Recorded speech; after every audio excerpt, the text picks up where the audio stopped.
श्री कृष्ण को धन्यवाद दिया और प्रश्न किया कि हे जनार्दन, पौष कृष्ण पक्ष की एकादशी का क्या नाम है और उस एकादशी के देवता कौन हैं?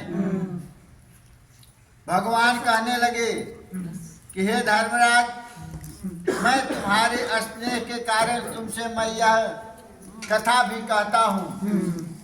हे युधिष्ठिर, इस एकादशी के व्रत से भगवान विष्णु को जल्दी ही प्रसन्न किया जा सकता है।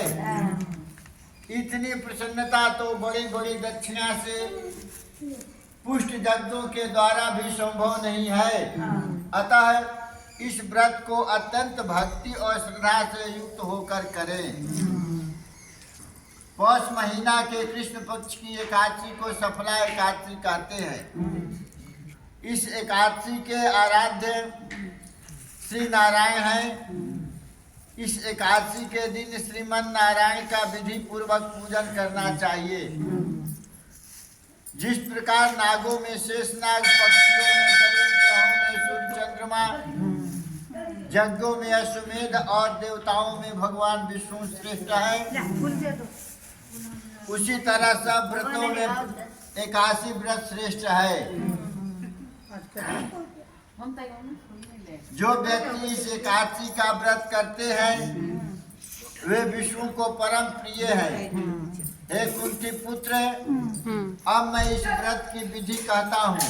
भगवान पूजा के हेतु ऋतु के अनुकूल फल, नारियल, नींबू, नैवेद्य आदि चीजों से श्रीमन नारायण की पूजा करें। रात्रि को कीर्तन, शास्त्र पाठ करते हुए जागरण करें। इस एकादशी के व्रत के समान यज्ञ, तीर्थ, दान, तप अथवा और कोई दूसरा व्रत भी नहीं है। 5000 वर्ष तप करने से जो फल मिलता है उसे भी अधिक पुण्य सफला एकादशी का व्रत करने से मिलता है। हे राजन, अब मैं इस एकादशी की कथा विस्तार से कहता हूँ, इसे श्रद्धा सहित सुनिए। बहुत समय पहले चंपावती नगरी में एक महिष्मान नामक राजा राज्य करता था। उसके 4 पुत्र थे। उन सब में लुम्पक नामक राजपुत्र महापापी था। 4 पुत्रों में जो छोटा पुत्र था वह पाप कर्म में निवृत्त रहता था। वह पर स्त्री तथा वेश्यासक्त था। उसने अपने पिता का धन इन्हीं कुकर्मों में नष्ट किया। वह देवता, ब्राह्मण और वैश्यों को भी निंदा करता था। प्रजाजन उसके कुकर्मों से बहुत दुखी हो गए थे। अंततः कुछ भद्र लोग, कुछ अच्छे लोग ने राजा से जाकर शिकायत किया। जब राजा को अपने पुत्र के कुकर्मों का ज्ञान हुआ, लोगों ने राजा से शिकायत किया। जब राजा को अपने पुत्र के कुकर्मों का ज्ञान हुआ, पता चला, तो उसने अपने इस पुत्र को राज्य से निकाल दिया। हताश लुम्पक वन में भटकने लगा। वह विचारने लगा कि अब वह किधर जाए, क्या करे। अंत में उसने चोरी करने का निश्चय किया। वह दिन में तो वन में रहता और रात्रि को अपने पिता के नगर में चोरी करता था।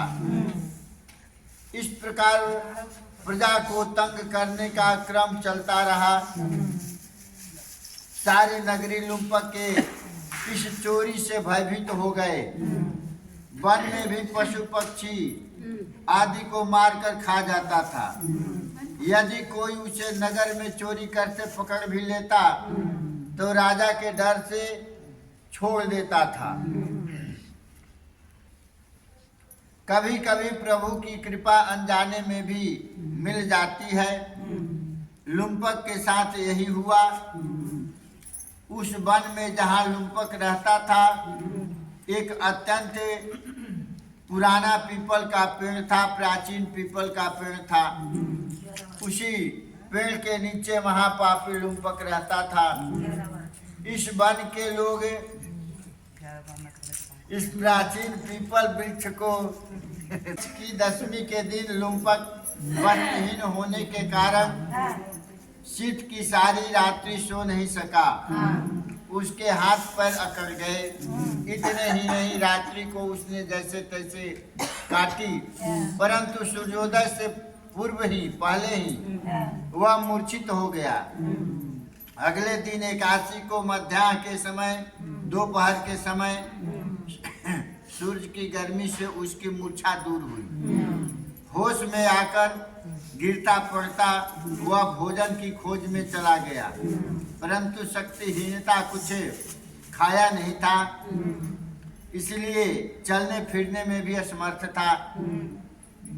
शक्तिहीनता के कारण जीवों को वह मारने में असमर्थ हो गया। तब वह वृक्षों से गिरे हुए फलों को बीनकर पुनः पीपल के वृक्ष के नीचे आया। समय तक उसने उन फलों को पीपल के वृक्ष के नीचे लाकर रख दिया। शरीर का कष्ट और निराशा ने उसे ईश्वर का ध्यान दिलाया, क्योंकि वृक्ष के नीचे गिरे फल उसको अच्छा नहीं लगा, अतः वह फल नहीं खा सका। दुखित होकर वह बोला कि भगवान, यह फल आपके ही अर्पण करता हूँ, आप ही इनसे तृप्त हो जाइए, आप ही खाइए। रात्रि को भूख और पीड़ा के मारे उसे नींद भी नहीं आई। भगवान विष्णु बड़े दयालु होते हैं। लुम्पक का यह व्रत तथा जागरण भगवान की दया का प्राप्त करने की एक सहायक हुआ। प्रभु अनजाने में ये सब कर रहा है, लेकिन भगवान प्रसन्न हुए। प्रभु उससे अत्यंत प्रसन्न हुए और उसके पाप नष्ट हो गए। दूसरे दिन प्रातः एक दिन सुंदर घोड़ा एवं अनेक सुंदर वस्तुओं से सजा हुआ टोकरा उसके सामने था। इस समय आकाशवाणी हुई कि हे राजपुत्र, श्री नारायण की कृपा से तेरे सब पाप नष्ट हो गए हैं। आकाश से आवाज सुना। अब तो अपने पिता के पास जाकर आकाशवाणी सुनकर वह बड़ा प्रसन्न हुआ। ऐसा आकाशवाणी सुना तो बहुत प्रसन्न हुआ। दिव्य वस्त्र धारण करके, दिव्य मतलब श्वेत होता है, ऐसा कहता हुआ लुम्पक अपने पिता के पास गया। उनके पिता ने बड़ी प्रसन्नता से उसे अपने हृदय से लगाया। कालांतर में समस्त राज्य भार सौंपकर राजा स्वयं तप के लिए वन में चले गए। अब लुम्पक शास्त्र अनुसार राज्य करने लगा। उसको मनोज नामक पुत्र की प्राप्ति हुई। उसकी स्त्री पुत्र आदि सारा कुटुंब ही नारायण का परम भक्त हो गया। वृद्ध होने पर वह भी अपने पुत्र को राज सौंपकर तपस्या के लिए चला गया। अंत समय में वह वैकुंठ को प्राप्त हुआ। हे युधिष्ठिर, जो श्रद्धालु भक्ति पूर्वक सफला एकादशी का व्रत करते हैं उनके पाप नष्ट हो जाते हैं और अंततः मुक्ति मिलती है। जो व्यक्ति सफला एकादशी का व्रत का महत्व नहीं समझते वे पूंछ और सींगों से रहित पशु हैं। इस सफला एकादशी के महात्म्य के पढ़ने अथवा सुनने से मनुष्य को राजसूय यज्ञ का फल प्राप्त होता है। भगवान बड़े दयालु हैं। यदि प्राणी अपने अपराधों का प्रायश्चित करें और इसी ईश्वर की कृपा मांगे तो उसके बड़े से बड़े अपराध भगवान क्षमा कर देते हैं। बोलो वृंदावन बिहारी लाल की जय। व्यास माता की जय।